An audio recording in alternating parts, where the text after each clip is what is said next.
All right, great.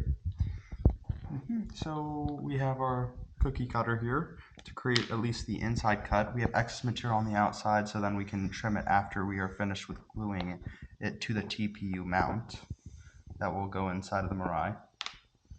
You can mark the inside, roughly speaking, just right around the edge, with any sort of highlighter that kind of shows up to something somewhat bright. As you can see, we have our circle here, which we're going to cut with a razor, preferably sharper, since we want to get a clean cut. And you want to stay somewhere in the center of the marker, but close to the edge as you can without going over, because that'll give you less surface area to glue the TPU to the foam.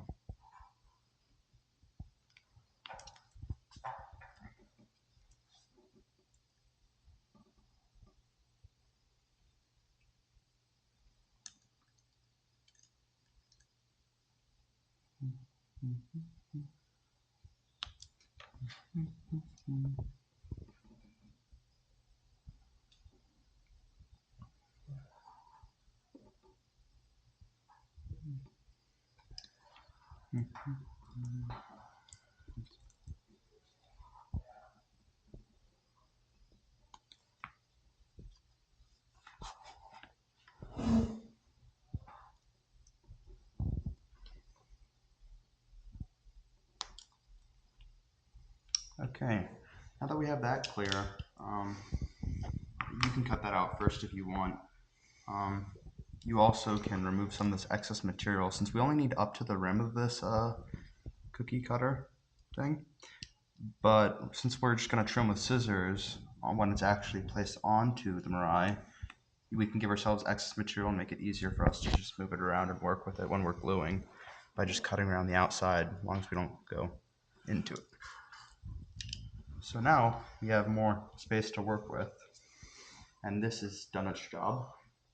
Can be put away. So as the foam, since we have what we need. Now we can get to the gluing part, which will involve some sort of glue, super glue. I'd recommend a more liquid one, since it seems to be easier and spreads a lot easier instead of gels. If you do have a TPU thing and it has a fair bit of stringing, you can always use fire to help remove that. A small amount. We don't want to deform it significantly, but you can just pass over quickly and it'll light the small things on fire, cleaning it up on the inside. As long as the outside rings are intact, it shouldn't be too big of an issue. Then you can place it roughly centered with your cut right where your marker was, which this will work. And I recommend throwing down 2 tacks of glue, letting them dry, which doesn't take too long depending on the brand.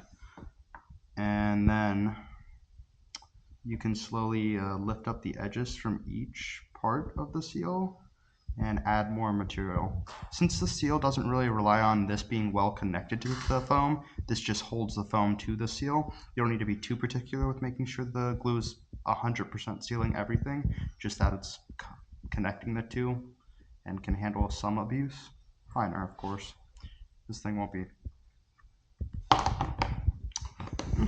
getting blown up, at least not really. Then you want to place this back on the seal.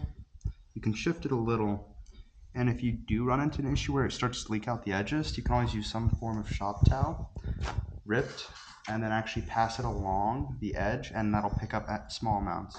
So if there was any, which there is not any significant amount, so that we're good there. And I normally wait longer for this to dry on the corners, but you can probably get away after a few seconds lifting up another edge and gluing there.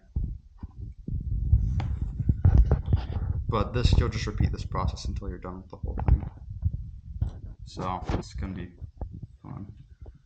You want to make sure not to get any super glue on the actual ridges or on the outside, because that could cause some issues with the fit, which would be in general bad, pretty bad.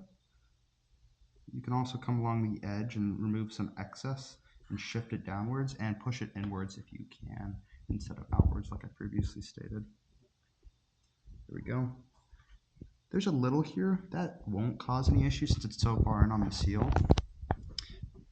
So you don't really need to worry about that, but I personally just go back over and we'll wipe it lightly. And this may remove that lighter stuff a little, but it's already too thin there. So, so now we have two halves, rather well glued.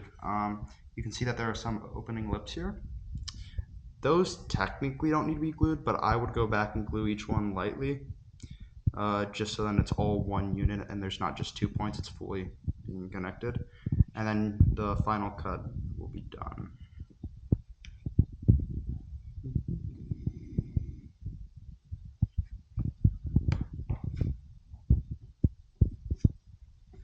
There we go. I put a little glue here, but I wiped it off quickly. If you do spill any glue, if you wipe it off right away, it shouldn't be an issue with at least gels.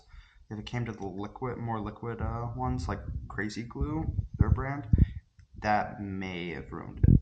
So keep that in mind.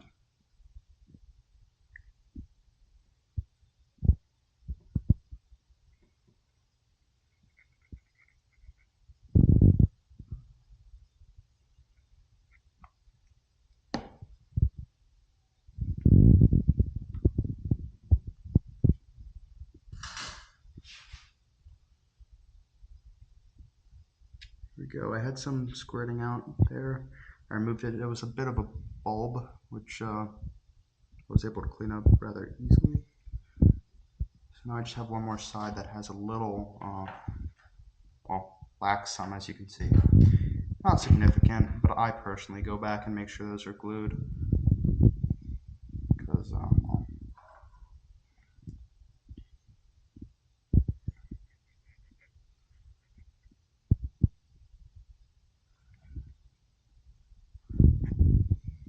go.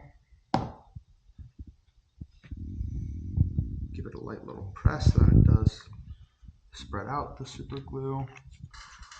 And that should be good when it comes to the actual gluing itself. After a minute or two, I'd leave this. You can come back and just squeeze it to see if all the form deforms with it. If it does, then your seal is most likely completed, at least the binding of the two. At that point, we can then trim this around the actual MOROI and the seal and marmot bands, which you can do with a simple pair of scissors instead of having to follow another guide. Of course, when you are letting it dry, don't rest your finger on it or you may get stuck to a bottom piece, which doesn't matter, but just noted. When it comes to actually trimming the seal, it's pretty straightforward. I don't think I have that one part. It's fine. You can place a seal inside of any MOROI ghoul with the corresponding ridges on both the seal and inside. I wouldn't leave this overnight though, since the glue may still be drying to fully cure, and that can leave white residue and possibly get kind of stuck inside. So I'd recommend only placing it on to trim and then quickly remove it.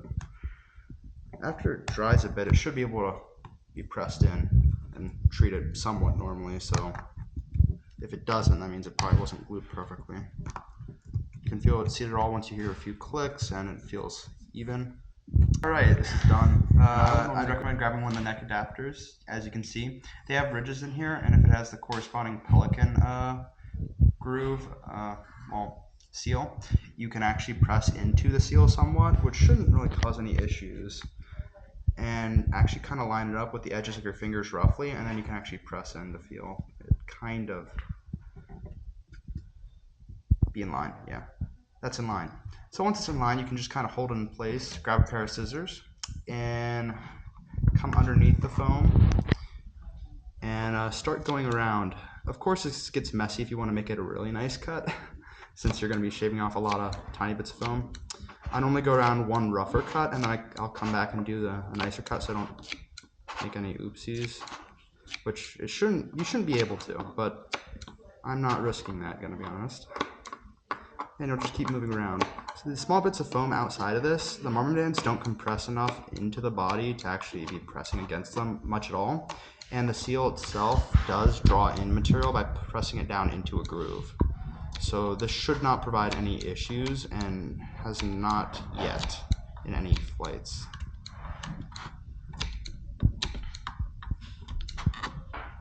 Yeah, and you'll just keep doing this until you're satisfied. I recommend getting as close as you can with scissors.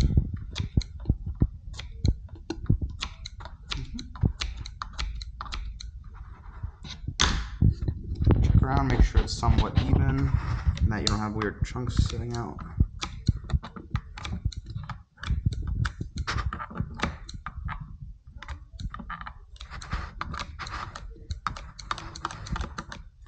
And then we have a seal for the morai and or ghoul with the corresponding mating points, and just the same seal.